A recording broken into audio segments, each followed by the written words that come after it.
Thank you so much, Vishal. Hello, everyone. Today, it's my pleasure to introduce our speaker, Dean Schantz. Dean is a recognized expert in the sales training arena with an outstanding record of achievement in product positioning, sales training, coaching, and new business development. Dean's extensive professional experience includes posts of Senior Consultant, Director of Corporate Education, Director of Worldwide Sales Training, and Senior Management of Business Development, and that's just a few of his many accomplishments. He has inspired many sales and marketing teams of some of the top Fortune 500 companies reach new heights in their business communications.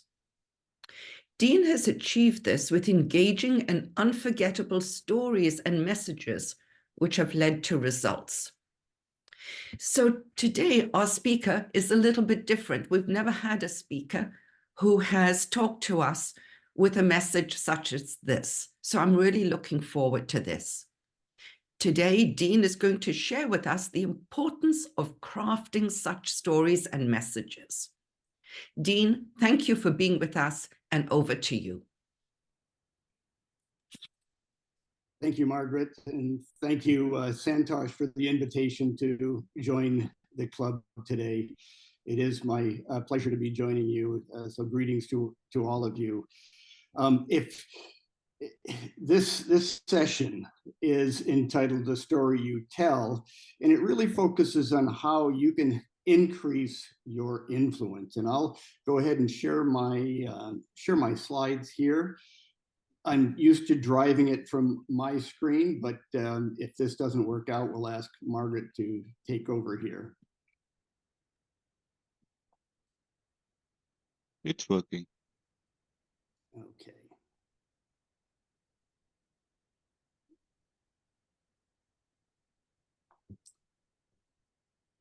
Everyone sees that? Mm-hmm. Yes.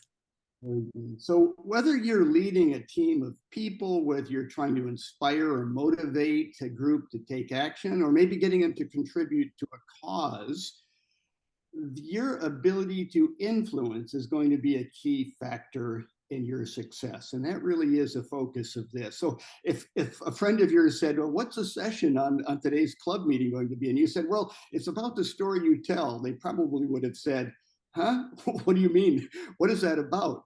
Are you going to talk about bedtime stories you would tell to your children? Are you going to talk about how you might do a better job on your next job interview?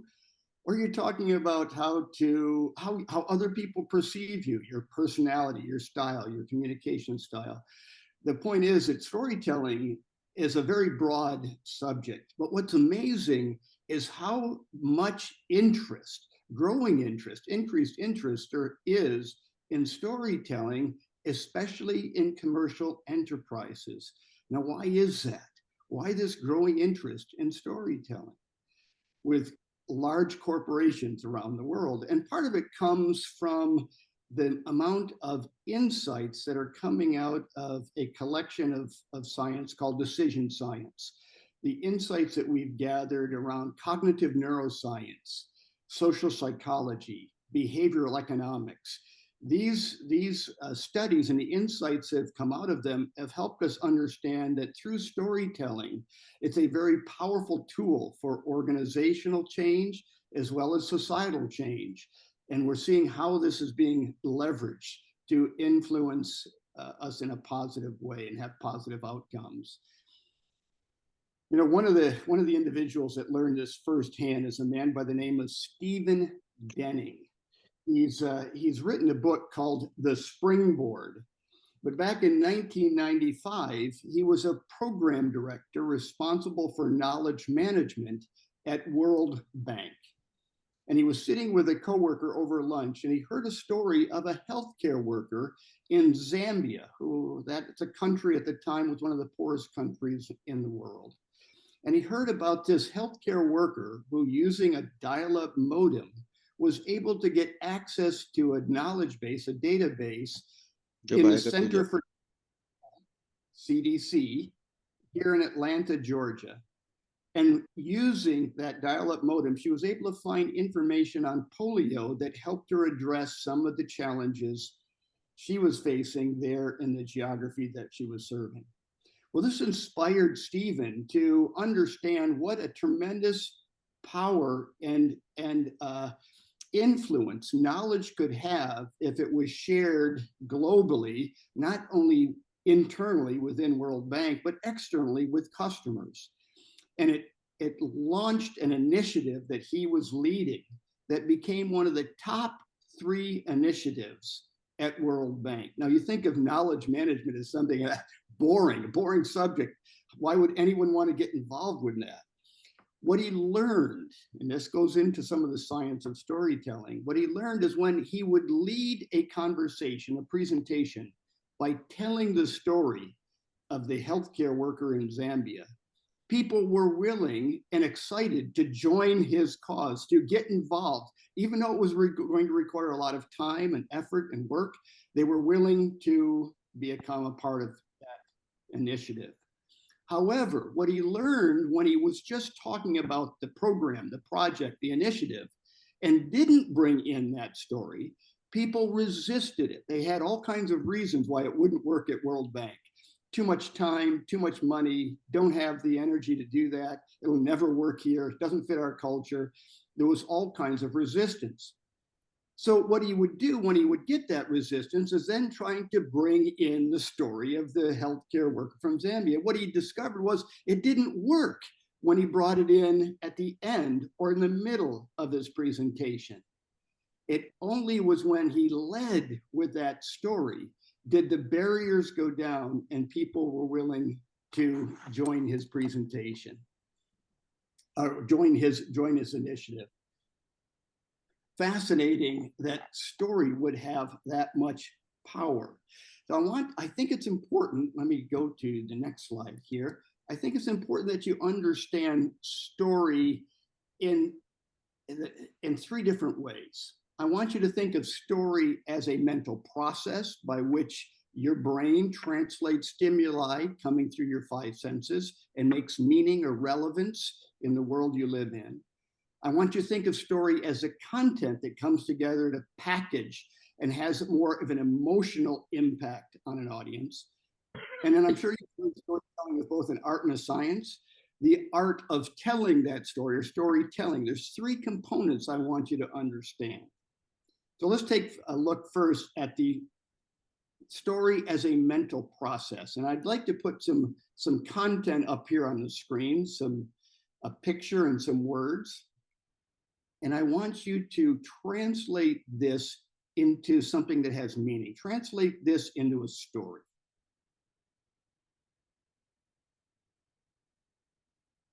Now, since our vision normally trumps other senses, you probably looked at the image first. You see this picture of a green Volkswagen, and then you go to the text. There's text that says, "Where's George?" And then additional text that says, "I didn't want to say anything, but there's a green VW parked in front of Nancy's apartment." Now, you're probably snickering because there's probably some humor here. But what's interesting is I didn't say that this content was in any way related to each other. But to make sense of this content coming in through your senses, you package it into a story. And now you're making some assumptions that someone is asking the question, "Where's George?" And someone else has got a juicy piece of gossip they can't wait to share. Even though they say, "I didn't want to say anything," they can't wait to share this piece of gossip. Well, now we're assuming that George drives a green VW and there may be some hanky-panky going on in Nancy's apartment. All of this, you create these stories. Now, that might not be the story that you created, but the point is that you create a story to give it meaning. There was a man by the name of Kendall Jackson who was part of a group of scientists who were commissioned by the US government to study storytelling. What they learned is that the human brain operates under a make sense mandate. Stimuli coming into your 5 senses gets translated into a story so that it has meaning and becomes relevant to you.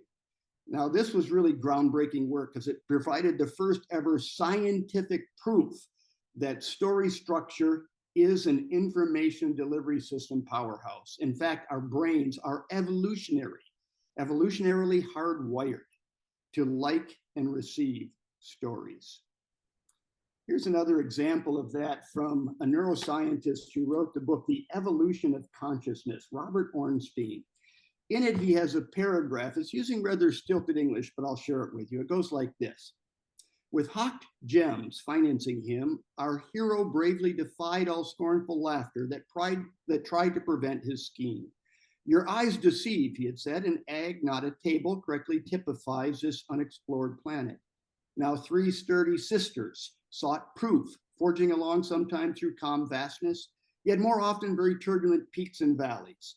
Days became weeks as many doubters spread fearful rumors about the edge. At last, from nowhere, welcome winged creatures appeared, signifying momentous success. Now you're probably wondering, Dean, what are you talking about? That didn't make any sense to me at all. You're operating on a make sense mandate, and if it doesn't make sense, you simply dismiss it. But with the addition of just 2 words, everything I said will become crystal clear. You believe that? Just 2 words and everything I just shared becomes clear? Let's try it.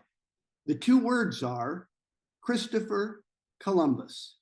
With hawked gems financing him, our hero bravely defied all scornful laughter that tried to prevent his scheme.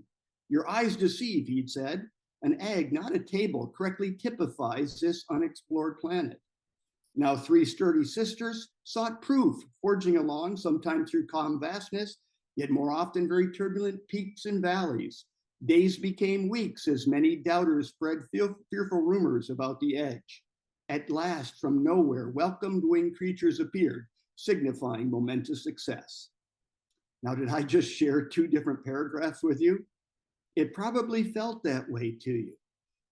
It's because your brain operates under this make sense mandate. And for you to make sense of things, you turn it into a story. Here's another example of this from the lore of Ernest Hemingway.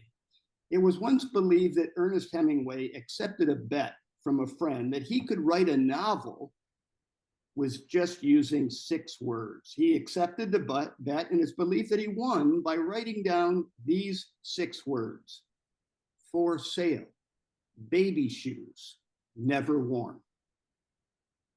With those 6 words, an entire novel begins to form in your brain.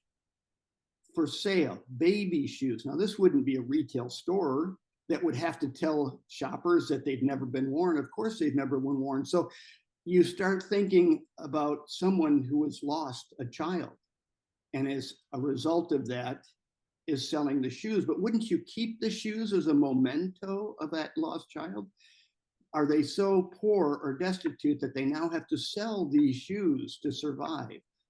With just 6 words, Ernest Hemingway wrote an entire novel. You see how we package content into a story to make it relevant, to give it meaning.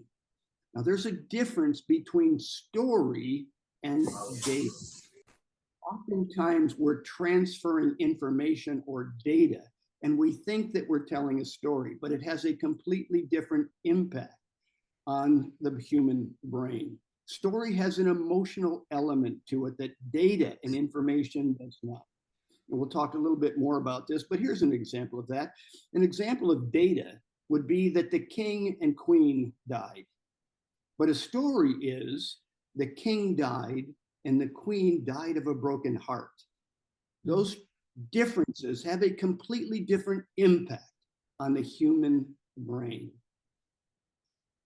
One of the interesting pieces of insight that has come out of behavioral economics is we wrongly believe that human beings are logical, rational beings. And if we just give them the information about how things will get better, how the world will get better if we do something, if we get involved in something, if we buy this product, how our lives will be improved, we tend to talk about the reasons, the benefits the pleasure of doing something. And that's the way we try to influence people to do something. We ask them to do something, we tell them why that's going to help them and be good. And there's nothing wrong with that, but what behavioral economics has taught us, is that as human beings, we all have a status quo bias. We from a brain science, that part of our brain that's designed to keep your genes in the gene pool likes the status quo because the status quo is safe. We know what life is like in the cave. If you've ever watched the movie The Croods, it's a humorous animated story about cave people living, and they're safe in the cave, but when they go out of the cave, there is danger, there's risk. That's similar to the way our brain works. We like the status quo. What behavioral economics has taught us is that human beings are 2 to 3 times more likely to leave the safety of the status quo when they perceive the status quo becoming less safe than we otherwise would be willing to leave the status quo to receive some kind of benefit or pleasure. Now, this is especially relevant to sales people whose job it is to influence someone in a buy decision. We tend to talk about a product in terms of what it is, how it works, and the benefit you're going to receive as a result of buying it. Well, we do this when we're trying to influence any kind of group. It doesn't have to be a salesperson. It could be a corporate leader who's trying to influence a group of people to become part of an initiative, to get involved in a project, to adopt a strategy. The same thing applies. We tend to position it as here's what it is, here's how it works, and here's the benefit it will create for us. What we miss when we package our content that way is that we have a bias to the status quo. We resist change because change is potentially risky. Every decision we make, there's potential a risk in doing that. Well, will I be successful? If I do this, will it have the benefit I would like? And what we've learned is 2 to 3 times more likely to leave the status quo when your message helps your audience understand how that status quo has become a little bit less safe. I ask audiences all the time, we've known that human beings buy on emotion or make decisions on emotion and then justify those decisions with logic or reason. The science around MRI technology, now with functional magnetic resonance imaging, we can take pictures of a human brain in a decision-making process. As it turns out, you can't even solve a math problem without engaging the emotional centers of your brain. When I ask individuals, are you more motivated by pain or more motivated by pleasure? What do you get more emotional about? And usually people will say, oh, I'm pleasure motivated. The jury is not out on that. The scientific effort is in. Human beings are 2 to 3 times more motivated to move away from pain as we are to move toward pleasure. So there needs to be a component of your story that you're telling that's designed to influence your audience. You need to help them understand what is changing in their world that is having a negative impact on their ability to survive and thrive, and what they would need to be able to do about that in order to be more successful. There needs to be a component of that in stories to be more effective. Now, another thing that is often the case that robs emotional potency from the messages that we're delivering, that you're using to try to influence an audience, is the central character of the message is often an it. By that, I mean it's not about your audience. Who is the central character of the story? I'm involved in a lot of training with new employees that we bring into the organization. And part of what we teach them is the story about who we are, what we do, who we've helped, and how we've helped them. We teach them about our solution, our products, and what they are and how they work and the benefit they create. And then we tell them to go tell that story to as many people as they can. When I ask them, well, who's the central character of that story? They always say, well, it's our customer. Well, I said, wait a minute. It's a story about who we are, what we do, who we help, how we help them, about our products, about what's different about those products, and why you're silly if you don't buy them. Our entire story is about us, not about the audience. Too often, when you're communicating content that you're trying to influence an audience to take an action or to join a cause, you're describing it as a project, as a strategy, and you're talking about what it is and how it works and the benefit of it. That tends to be an intellectual exercise, not an emotional exercise. There's a difference between I phrasing, we phrasing, and you phrasing. You phrasing transfers ownership at an unconscious level. The stories you tell, I want you to think about who is the central character of the story. Is an it? Am I describing a project, a strategy, an event, a product, or is my audience the central character of the story? And that takes some finesse to do that.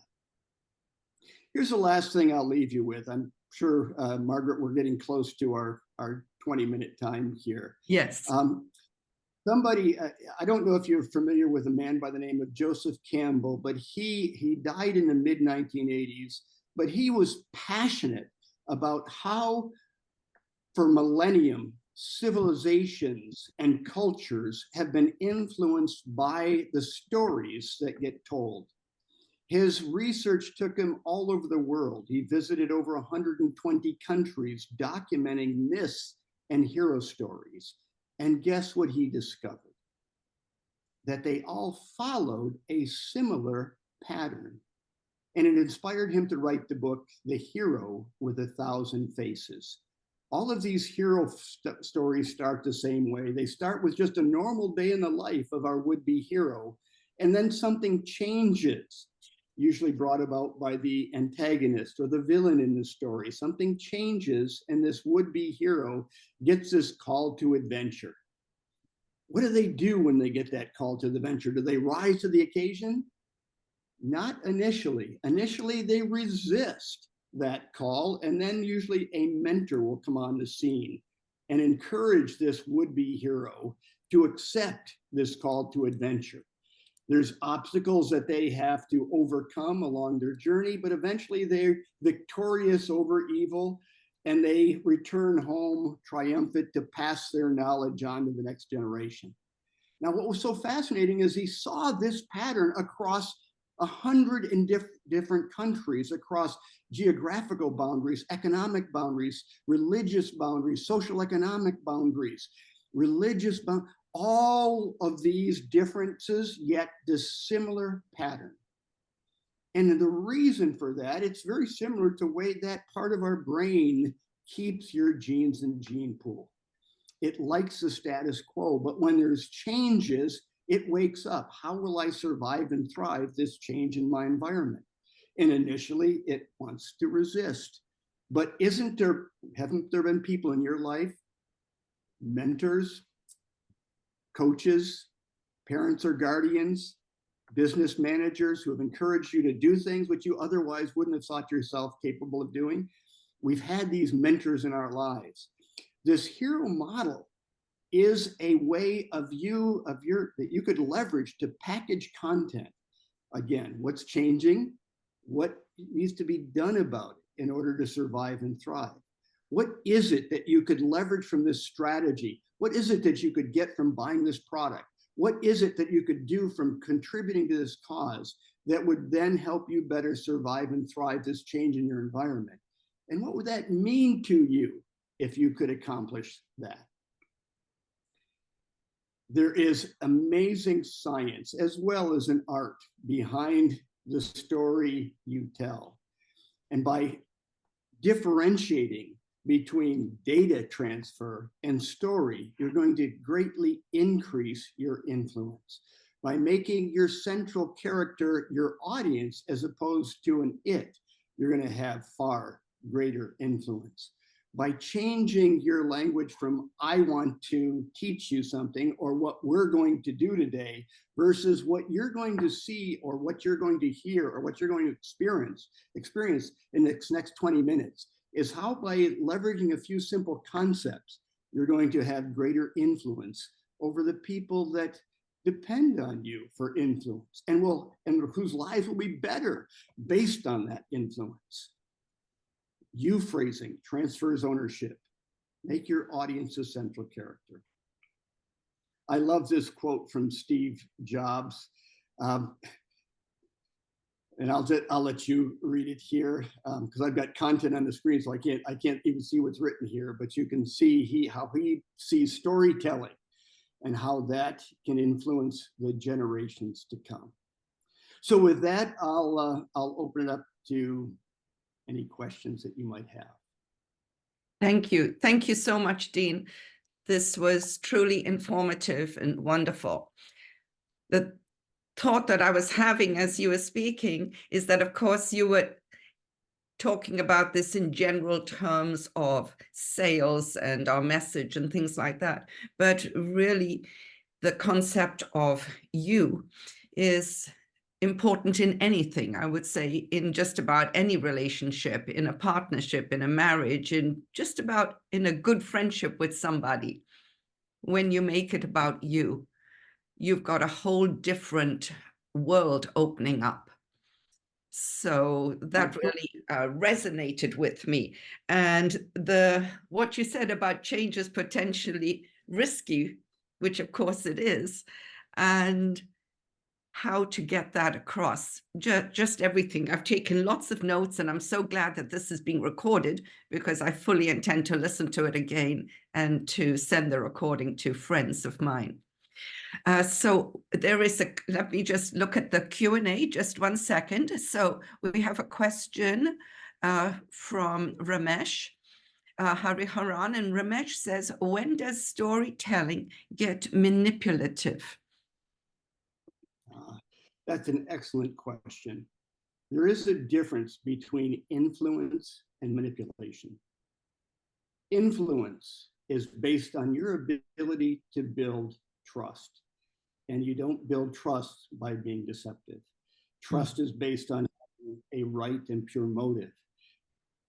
On the other hand, manipulation is based on your ability to deceive. And stories can be used for both. We have to be sensitive to that. And it really does go back to what your motive is in delivering that content. Are you delivering, is it built on trust, or are you trying to coerce or manipulate someone to do something they wouldn't otherwise, it might not be in their best interest to do? Right. Thank you. Can I follow up with a question right there, Margaret? Go ahead, please. Thank you for allowing me to do that. Please. Dean, it is a great presentation. I just wanted to follow up the great answer, and in terms of building trust versus the motivation to deceive other people. But when people sell, I have a door-to-door salesman who comes into my home, and he's giving the same story. He's been taught again and again to sell and put me in the picture and so forth. But after the product is delivered, I feel that he's just oversold to me based on my sense of, hey, this is not going well for you unless you buy my product. He's been drilled into it. He's been like assembly line training for him. And then at the end of the day, I see the same techniques that have been followed, but I feel that I've been deceived because the company is under-delivered and he's just sold because he's professional at selling and got very good training on that. So he's trying to say he influenced me, but I'm saying that I got deceived in the process. How do I reconcile that, Dean? Yeah, those scripts are designed to deceive. And they do learn them by rote. Salespeople have been taught so many gimmicks and manipulation techniques over decades. And like you, I recognize them because I have people coming to my house and trying to sell me things. And they're not interested in me, my story. They are interested in delivering a content that they've learned by rote. And it is manipulative. It's not built on trust. I've made it a lifetime passion to try to change that. I don't work so much with business to consumer sales reps as I do business to business sales reps. A coworker of mine, Farzana, came to me recently and said, Dean, the company we work for, Becton Dickinson, BD, during COVID, we produced 2 billion pre-filled syringes with COVID-19 vaccine that we distributed around the world. She said, I think that should be a competitive advantage for us. I think the hospitals that we call on should see that as value, and as a result, wish to give me more business. And I said, Farzana, 2 billion pre-filled needles, that's just a point of data. It's not a story. I said, Farzana, if there were 1 million people dying of a deadly disease and you had the ability to produce 50,000 vaccines a day and get them distributed, I said, how many days would it take you to treat those 1 million people? Oh. And it's a pretty easy problem, 50,000 into 1 million, that's 20. So in 20 days, you could have all of those people treated with a life-saving vaccine. I said, now, if there were 1 billion people dying of a disease and you could produce 50,000 needles a day and distribute them, I said, how long would it take you to treat those people? Many years. And the answer is almost 54 years. All of a sudden, the ability to produce 2 billion pre-filled needles and distribute. So I tend to be more focused in the business to business marketplace. And I do try to help our people understand that the story is not about what we do for you. The story is what they need to do to take better care of their patients. The story is what they need to do to survive and thrive with your solution or without it. That's the story you should be telling. Now, if they could do a better job of surviving and thriving by leveraging a relationship with you, by buying your solution, then they should do that.